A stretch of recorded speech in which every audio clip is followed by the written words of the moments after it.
সকল রাজার রাজা কে? তাহলে আল্লাহ সন্তুষ্টি যদি আমি খুঁজি, তাহলে আল্লাহ আমার বেইনসাফ করবে।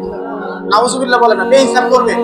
আল্লাহ বলছেন মা আনা বিযাল্লামিন লিল আবিদ, কখনোই আমি আমার বান্দার প্রতি জুলুম করব না। কে বলছেন এটা? আল্লাহ।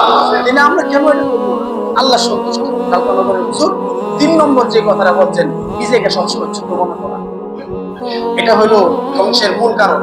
নিজেকে সবসময় ছোট মনে করা, একবারে সব সময়। কারণ কোন আমল কবুল হয়েছে এটা তো আমরা এখনো জানি না।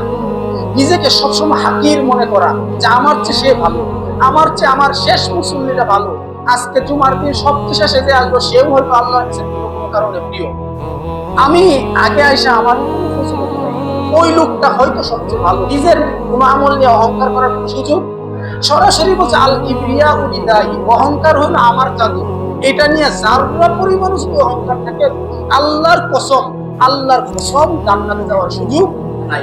অহংকার, নিজেকে হাকির মনে করা, অন্যকে বড় মনে করা, এই লোকটা আমার চেয়ে বড়, এই লোকটা আমার চেয়ে সবচেয়ে সফল।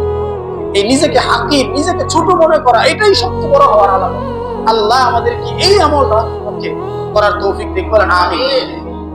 শেষ কথা, ওয়ালি সাহেব রহমতুল্লাহ আলাইহি চট্টগ্রামের প্রখ্যাত আলেম ছিলেন। তিনি নাম নিয়েছেন, আমরা অনেক হুজুরদের মুখে শুধু ওয়ালি সাহেব হুজুরের নাম শুনতাম। ওয়ালি সাহেব রহমতুল্লাহ মারা গেছেন।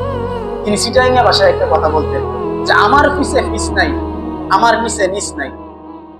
আর পিছে ফিস নাই, আর নিচে নিচ নাই, চিটাঙ্গের ভাষা। অর্থাৎ আমার পিছনে ফিস নাই, অর্থাৎ আমি সবার পিছনে, মানে আমি সবার পিছনে আমলের দিক থেকে, আর নিচের দিক থেকে আমি সবার নিচে আমলের দিক থেকে, গুনাহের দিক থেকে সবচেয়ে নিকৃষ্ট আমি, আর আমার পিছনে কেউ নাই। অর্থাৎ আমি সবার পিছনে, আমার পিছনে দেয়াল, আর সবাই আমার আগে, আমার নিচে আর কেউ নাই, সবাই আমার উপরে কোনো না কোনো দিক থেকে আল্লাহর কাছে প্রিয়, আর আমি সবচেয়ে নিচে।